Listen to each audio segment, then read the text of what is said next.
we got with us today? Comedian Marko Dollars, man. St. Louis, West Side. Y'all know who it is. Tell us about where you're from, Mr. Marko, how you came up. I'm from the West Side, man. I came up in the trenches, man. Mom and daddy was dope fiends. So my brother went right, I went left. And I jumped off the porch. And when you jump off the porch, it comes with certain consequences and ramifications. So by me knowing that, and I put myself in them situations, I dealt with them. And I don't run from them. What schools did you go to growing up, Mr. Marko? Oh, I went to Clark Elementary, West Side. I went to Langston, West Side. Then I graduated and I went to Sumner, North Side, because they're my cats. North Side. And I graduated from Sumner with a 3.8 grade point average. And I got put out of Sumner because I got locked up because they caught me with 2.5 ounces of weed. They caught me with 10 rolled up blunts in my pocket because my baby mama ain't want to get to school on time. And I was supposed to put it in her locker, but she didn't get there. And they caught me in the cafeteria and they locked me up. And I still graduated, so I still overcame that. What you do after graduation, Mr. Marko? After graduation, life hit. Life hit. When that man told me at King Tri-8, you got too many credits to be in this school, I need you to leave at 11 o'clock, I went and got a job. I worked at McDonald's in Overland. I worked at McDonald's. And I was still in the streets because the streets gravitated me. It kept pulling me. Before I got conscientious and wild enough, the streets gravitated me first. And I worked. What influenced you to go to the streets? My mom and my daddy, life, situations, we was poor. When I say poor, I mean real fucking poor. Real nigga shit on real nigga time. Like when I say real poor, like real poor. We in food pantries. That's where we live. Food pantry food. Everything expired. The shit will spoil you. You gotta cook it now. And in my mind back then, my daddy nicknamed me Dennis the Menace because I was troublesome. I didn't listen. I don't like to listen. I don't like taking orders. Well, I did it. And 41 years later, you see me. What did your mom and dad teach you growing up that you still carry with you to this day, Mr. Marko? Rest in peace to my daddy. I love you, daddy, and happy birthday. My daddy told me tough times don't last long, tough people do. My mama is still living. My mama taught me. My mama said, when I birthed you, I didn't push you out my pussy with a cape on your neck. So I can't save everybody. I can save me. We on real nigga shit on real nigga time, y'all. Talk about how you from you growing up, the city, from when you were a young man to how it is now. What are the changes that you've seen take place in the city? Oh, gentrification. No doubt. Back when I was little, black people owned stores. We had stores. Now all these rules and stipulations and regulations done been brought upon us. So now they took everything. Now if you look across the street, they let these goddamn people buy everything. And I don't want to seem anti-Semitic because that's not my view on none of that because I don't even know these people. I can only talk about blacks. So I can't judge another race because I know nothing about them people. I just know their characteristics. And they give them people the world, but they don't give us nothing. And then you wonder why a lot of this shit going on because a lot of us, we actually got lucrative ideas to where we'll be here. We would have already arrived. You already know about the Black Wall Street. And if you know anything about history, that's his story. The Black Wall Street. Once we get too much, they gonna burn it. They gonna burn it because they know that we built America. So I'm outside in the trenches. As a young man coming up, what are the adversities that you faced and situations that you found yourself in? Life, bullying.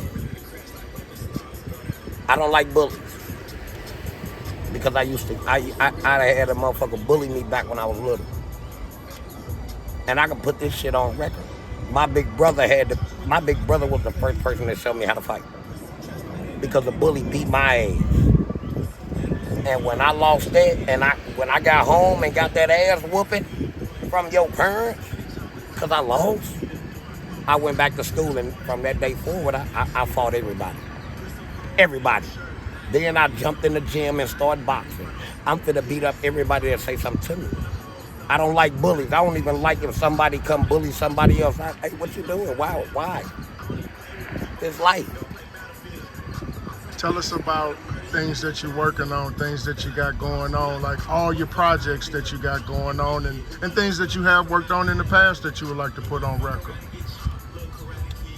First off, I'm the president of a record label, One Up Entertainment. Where can we find that? Like, and put on your social media, everything where these things can be found. And people Facebook, okay. Instagram, TikTok. We got videos, skits, and everything. My name comedian Marko. I got my comedy shows coming on. I be at Legacy. I done did shows with Jesse Taylor, Precious Dorsey, St. Louis comedian Slim. I roasted Marvin Davis. I roasted Byron Moore. I done did shows with Rob T, Prince G. I done did comedy shows around this bitch. So what you got upcoming? I got my book. It's called Survive in St. Louis, but if you're really conscientious, you can break it down. It's called Survive in St. Louis. Now, when you put it together, Survive in St. Louis. You know our lingo, y'all. So, and I just want to tell the nitty-gritty streets of St. Louis because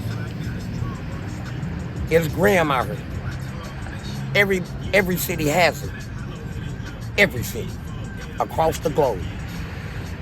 But I want to tell our side because for a long time they didn't look at us, and a lot of artists that y'all see today that's famous, they done been through here, and they done took our own little styles, our own lingos, and did what they did, and nobody looked at St. Louis.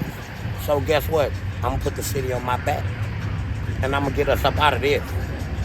Music, comedy, books. We got poets, we got it all here. And I just want to be one of them voice of reason.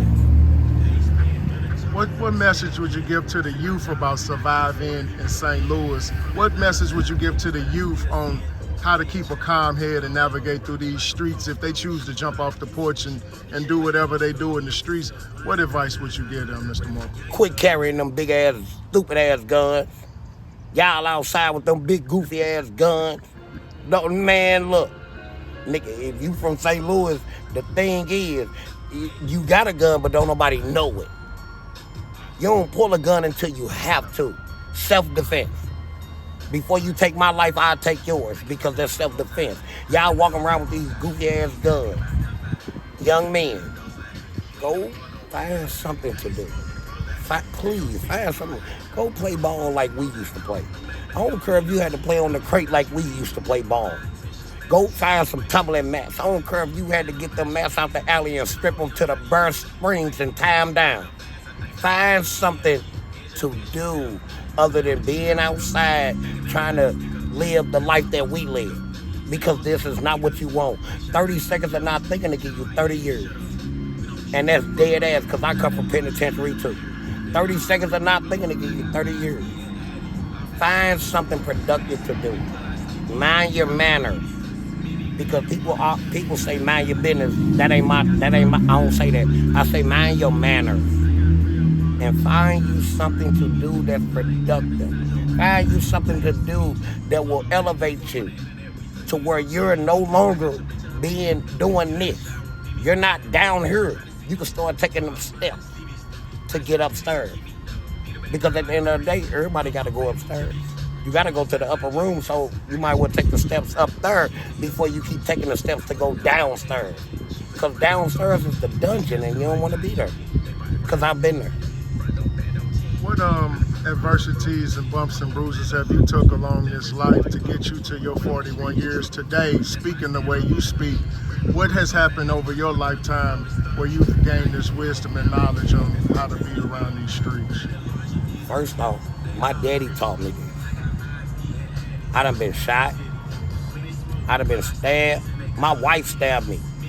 My wife tried to slice my neck because I got it to prove it. I done been ran over. I done been through all the trenches that you can fucking go through in life. So if you notice, if your mental state is smart enough, you would understand, and you would take a look at your life. Look at yourself in the mirror. I finally figured out my algorithm. And now, if y'all intellectual enough, you know what algorithm is. I figured out my algorithm. I stay in my own lane. I don't cross nobody else's. I just stay where I'm at. Because mine is working better for me now than what it did 40 years ago. Now, you gotta understand, I could actually speak this over with. I done robbed a nightclub for $25,000 by myself, single-handedly, 40 years ago. Now, 40 years now, I won't take nothing because my algorithm is switched on. And I learned, I could just make some money. I'm lucrative by myself. What made your algorithm change? My daddy died. My daddy died May 21st, 2020. My daddy died on his birthday. On his birthday. I was on my way to see him. I was on the bus. There go the Metro. I was on the Natural Bridge finna go see my daddy, have a drink with my daddy like we do, because I'm May 7th, and that's what we do. Talk shit and drink. Smoke weed, he gonna smoke his crack. Nobody cares. But my daddy died. And they had my daddy on Facebook Live, laying there, thinking he playing, and my daddy was really fucking dead. And when I had to bury my daddy, I had to send him to Serenity. Yeah, I had to pay for it. And I had to cut my daddy hair. But, me and my daddy, we got style. I put him in all polo. And at that moment, life hit. Everything came to fruition. Like, I could see clearer. Life ain't no game. And when I lost my daddy, that's my best friend. What kind of man was your father? I can tell you this. My daddy said he was born smoking crack, he gonna die smoking crack. I can tell you that. That's what he told us. So we already knew it. But my daddy was a teacher. My daddy was an entrepreneur. My daddy was a motivator. My daddy was an inspiration to everybody. My daddy raised kids that wasn't even his. All my cousins. My daddy was one of them people, he'll teach you in parables. That's why I said tough times don't last long, tough people do. Then my daddy told my sister, the more you cry, the less you gotta piss. So, my daddy ignorant. Then, my daddy, that nigga from the streets. He from the trenches, cuz my daddy, he could buy some dope from you, or he can get some credit, but if you fuck him over, my daddy will burn your shit up. I got a real daddy. Well, I had a real daddy and I still got it. So you said you've been married, or you still married? Yeah, I'm still legally married. How long you been married? Shit, since I came home from penitentiary. She out there somewhere. Kids? I got 5 of them. What's your relationship like with them? Lovely. What you teaching them? My kids know the value of $1. They know the value of life. My kids know all of the Calverts. Since I'm right here, I shout y'all out. Kavion Martez Calvert, Akira Calvert, Michaela Calvert, Lil Mark III, Marcus Calvert. I'll see you in a minute. My kids, I taught them everything that somebody didn't teach me. Whatever my parents didn't teach me, I try to instill it into my children. Because evidently, by my parents not teaching me that, it made me jump off the fucking roof. So I don't want my kids to do that. Now the only kid I got, Lil Mark Jr., Lil Mark, he bad. He everything that I was and my daddy was. And I'm trying to get him out the street. Because I don't need none of my kids on the street. Because this ain't for no children. This is real cutthroat out here. You can really lose your life. And I teach my kids the value of life. Learn how to be lucrative, learn what you're good at, learn how to move it. I got my son, he in the military, he in the Coast Guard. My daughter Kyra, she doing paranormal shit, trying to go in vacant buildings and find ghosts. I don't know where she got it from because I don't do that. And my other daughter Michaela, she's a gorgeous singer. My son Lil Mark, oh Lord, he on the set. And my son Marcus, well,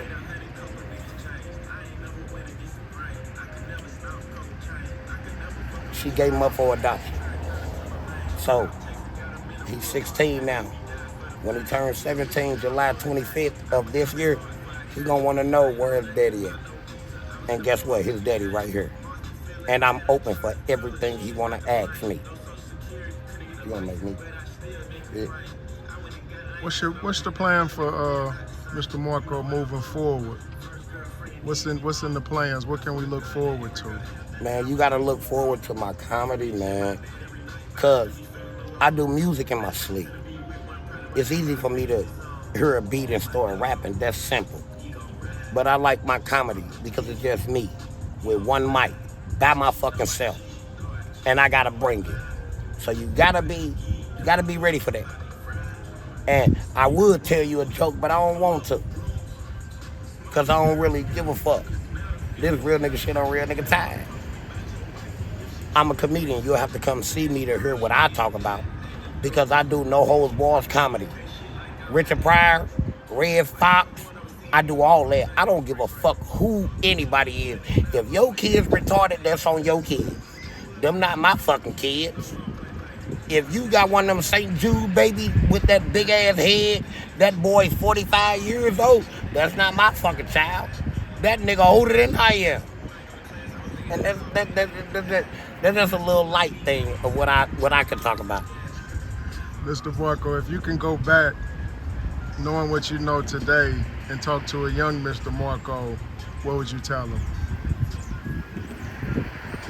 Do not fuck up, Mark. Everything that I did, I in my mental state, I kept trying to push it to where I could elevate. That was my plan. Now, warranted, some plans don't go as they was planned out. And you might fall short. But I kept trying. And I kept trying to get to it. But I tell my old self, boy, all the fucking money you had, put it somewhere. Invest your money. I didn't know nothing about investments back when I was growing up. Because I didn't give a damn. I only cared about getting some money to spend some money. Now, I'm so damn intellectual and smart. Oh, my money going somewhere. My money going somewhere. The more I keep doing what I'm doing, you'll see my little storefront. I got an eatery. I got a culinary degree and an HVAC degree, so I can fix your hot water tank and all that shit. But I got my culinary degree, and it's called something to snack on. You come get some late night snacks. When motherfucker be like, hey, where you finna go? Man, I'm finna go get something to snack on. And you coming right to me. And we got your typical food, but it got a little twist on it. In closing, Mr. Marko, and we appreciate you sitting with us. Thank you for having me. If you want to give a shout out to any of your businesses, any of your projects, anywhere you can be reached, anything you got going on, now's the time to say whatever you want to say in closing, Mr. Marko.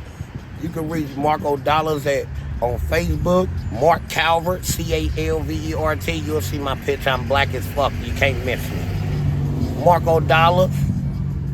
On Instagram, you can reach me at Marko Habanero because I'm hotter than wasabi. You can reach me on anything. Do you have Cash App? Oh yeah, my Cash App is Include everything for Cash App Marko Dollars. Marko Dollars. You'll see my picture. MarkoDollars. Marko Dollars. Send me $1. Everybody send me $1. And let's see if the city support me. Because I support the city. I done saved too many people in this bitch. I done saved people from overdosing. I done saved people out of accidents. I was on Live and Rescue A&E. Y'all, if y'all from St. Louis, all you gotta do is Google it. I was on there. I'd have been on the news talking about violence. I put my work in. St. Louis, support your boy, comedian Marko Dollars. Thank you, Mr. Marko.